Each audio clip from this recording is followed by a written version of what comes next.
Shasha bafowethu, this is your boy Mziwa Sibafowethu.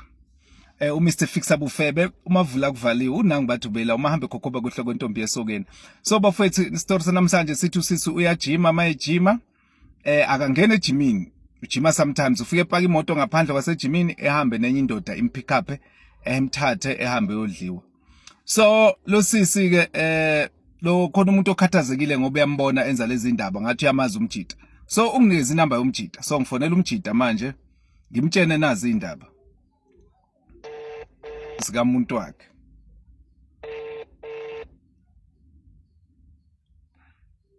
Hello. Hello njani Puti? Siyaphila njani baba? Hayi siyaphila. Nalala Puti wami ukhuluma noMziwa oqhamuka ohlelweni okuthiwa sifixa ubufebe. Abangaziyo bangibiza Mr Fixer Bufebe. So leli gama lingakuthusike ngiyaliza igama elizima. Lana ngithole inamba yakho komunye umuntu ongidiyemile la uhlelweni lethu la kukhulunywa khona exposewa khona abantu abajolela ama partners abo. So okwenzakalile ke lana banginikeza inamba yakho ngoba ngathi thiwa umama wakho ngathi ubusy na someone. Kodwa ke before siye lapho ngifuna ukuconfirm aqala ngithi umama wakho uyajima. Uyajima mfowethu kodwa awuphinde futhi uphuma phi kule uhlelo? Singiphuma kuhlelo kuthiwa sifixa ubufebe like si expose abantu abajolela ama partners abo. Okuchaza ukuthi ke ngoba ngithole inamba yakho khona umuntu okhuluma udaba lika unkosikazi wakho ukuthi unkosikazi wakho uyafeba. Unkosikazi wakho uhamba ngemini coupe. Usho lo wampela ngimshadile. Yempela ngicabanga ukuthi uyimpela uhamba ngemini coupe ngithi. Yebo uhamba ngayo imini coupe. Yebo uyena impela ke bhuti impela uyena impela loyo ngoba ohlelweni lana into eyenzakalayo uthi lo muntu lona ongixoxelile le story uthi uyafika lo muntu efike epaka imoto la phambi kwasejimini mase eyasuka engene kwenye imoto ehambe nalowo muntu mase kushaya ikhathi zokujima ebuye ezongena emotweni useza lapho kuwe. Imhlola angaze ngozoqhubeka mfowethu ngilalele. Manje enye into ngoba kulolu hlelo bengifuna ucela ukubuza ninazi izingane ngoba lolu hlelo lethu sisiza ngabantu umuntu mayebhizi kanje ugcina usondliswa ingane ongesiye yakho. So ngoba sikufonele kanjena besifisa ukuthi mawunezingane wenza ama DNA test kuzobona ukuthi ngempela lezi ngane ozondlayo ohlala nazo nalomfazi ezakho ngempela. Nginazo izingane mfowethu nginazo izingane zintathu. Eyogcina nje ino 8 months ngoba ngithole kulonyaka ophelile. Awu. Manje le nkulumo oyikhulumayo ingibhebhelisa amadolo njengamanje ngoba ngiqhaye manje umoya wami. Yeah. Ngazi ukuthi ngokwa iBB. Azi ukuthi ngempela lokhuluma ngalomfazi engamkhiphela inkomo zobaba omkhulu. Kodwa ngizwa ngathi ngiyaphupha. Engicela bengicela ukuthi lolu daba nawe ungalithathi ngenhliziyo ngoba nami ngize ngisungule lolu hlelo lolu nje nami bengikuyo lenkinga le okuyona obhekene nayo kodwa into nami angiyithathanga ke ngamawala ngayithatha kahle angiyithathanga ngesandla somnxele ngifuna ukuthi unxenxe nje ukuthi uyicabange kahle lento wena umhambele phambili njengoba uswazi ke wena sekube wena kube umastermind ungamdubula ungamenzi lutho ungamshayi kodwa mhambele phambili kube wena ke manje uyicubungile kahle lento wenza ama DNA test eingane and then mase uthola kahle imininingwane ama result ukuthi kanti phela ngempela izingane ngezakho ngokuphelele. Yabo. Waze wanzima kulungile wendodana ngizozama ukuthi wena lo mfazi bengiyibona izenzo zakhe nempawu kodwa bengilokuma ngimthesa la efonini ngibona ukuthi imoto ihlale lapha emsebenzini okanye isejimini la ngisuke ngazi ukuthi vele kumele bekhona ngaleso sikhathi. Manje le nkulumo oyikhuluma madoda le nkulumo oyikhulumayo nje bese yangimangaza ukuthi kahle kahle kanti ngifuye nje endlini.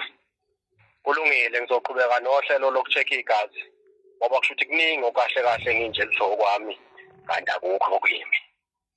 Ngiyacela mani, ngiyacela ukuthi ungayithathi ngenhliziyo lento. Ngeke uze ukuthi nomoya wakho uphansi.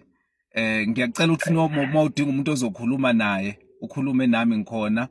And futhi nangey'nhlelo zokuthi uma sofuna ukuthatha i-DNA ungasokhuluma nje inamba yami leyo ungifonele, ngikululeke ukuthi ithathwa kanjani, wenza njani. And nokokunye nje uma uzolihluthukela umoya, ngiyazi ukuphoxa umuntu obumthembile ukuthi ubehave ngale ndlela. Khulukhulu ndodana, kulungile ngizokwenza njengobusho. Ningisize nami ningilekelele ngoba akaze ngicabange yona into efana nale, kodwa nje-ke Philip awuhlale zikhona umuntu maseqala esenza ukuhlakanipha kwala izweni. Kodwa ngizocela nje uxhaso lwenu ningilekelele nabo bo-DNA, angazi kuxhunywana kanjani nabo ngoba ukuhlakanipha sekwasa nje. Bathi mhlawumbe ungahambela phambili ngithi ngiyochecka lapha naye kanti usethe ngabantu, ngiyodinga usizo lwenu lapho ngoba nikwazile nje namanje ukuthi nikwazi ukungiqaqa ningivule ningivuse emaqandeni.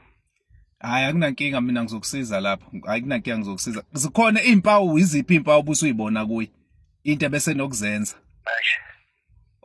kuningi wendoda, ngisayikhulumi-ke eyoke ekameleni.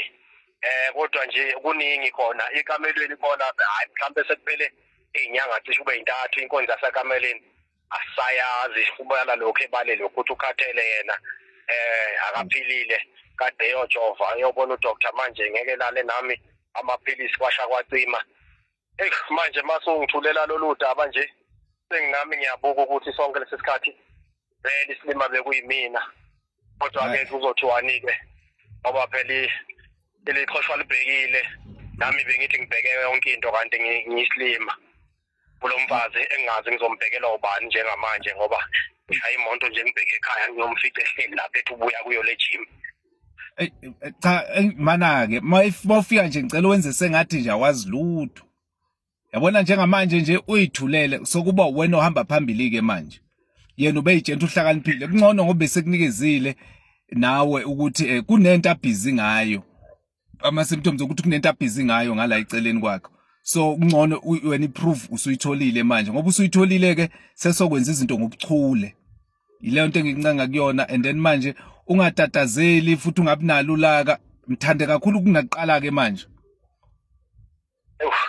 Ulukhoni lokho ndodana, kodwa ngizozama-ke ukuthi ngenze njengobusho ngoba umoya wami vele awusawuphinda ukuthela ukuphumula ngalo mfazi.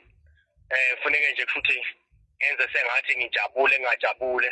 Nakho ukwazi amaqiniso kuyasiza-ke kodwa ngoba zonke iy'mpawu ebesenazo lo ngiyibuza ngithi lo mfazi kodwa asebikindika neyibuza njalo uma kufanele siyedlile ekameleni. Njalo uma kufanele kube khona okwenziwayo uyaphuma kungena ama-calls, uyabuya uyaphuthuma ama-meeting asemsebenzini. Konke lokho bengikubuka nje kanti isilima kuyimina. Akusenani-ke ndodana, into engizoyenza ngizokwenza njengoba nisho, ngizolinda nina, ngizocela ukuthi sixhumane futhi ngoba angikwazi ukushayela kula maleni layinini ngoba thatha kakhulu i-airtime, niphinde ningithinte mhlawumbe ngosuku lasemini kusasa sikwazi ukudibana siyo-check-a-ke abo-DNA yini bashoyo. Hayi, akunankinga, ngizokutshena ngeke sikhona ukucheck-a same time DNA ngoba phela kuyodingakala iy'ngane, kodwa angithi nje sikhuluma kahle ukuthi kwehlisa umoya lokhu ama-DNA ngizobe sengikufonela futhi kahle futhi ntambamanyana sixoxe nje futhi before ufike ekhaya. Awuke nje udrive and then ngizophinde futhi ngikuthinte ngijase wehlise nje umoya nje, ukhululeke, uphuze amanzi, ungacabangi, ucabange phinde futhi usebenzise ingqondo, ungasebenzisi inhliziyo kuphela. Ungayi ngenhliziyo, yilokho nje ngicelayo. Kodwa okunye ngizophinde futhi ngikuthinte. Ngibonge kakhulu ukuthi nje unginikeze ithuba lakho njengamanje, and then sophinde futhi siqhubeke sixoxe, kodwa nje ngiyacela ungamjampiseli nakancane. Uyazwakala ndodana, ithi ngenze njengobusho, ithi ngizama ukwehlisa umoya, ithi ngizama ukuzenza futhi umuntu angezwe lutho. Kulungile, ngiyalibonga usizo lwenu nenkampani yakho. Niqhubeke nibasiza abanye ngoba ngiyacabanga ukuthi baningi abakule nkinga enginayo, kodwa nje mina ukuthi ngiphume kule nkinga ngifuna ukuyifundisa ngiyikhulise kuba yezami noma kuyona ezami. Ngizocela ukuthi ningisize sikwazi ukubonana siye kule DNA yakhona, kodwa nje hayi ngiphoxekile impela, ngilishaya likhaya. Siyabonga baba, kunankinga. Kulungile ndoda. Yeah. Hayi we madoda. Yakhala indoda eyikunzima bafowethu. Hayi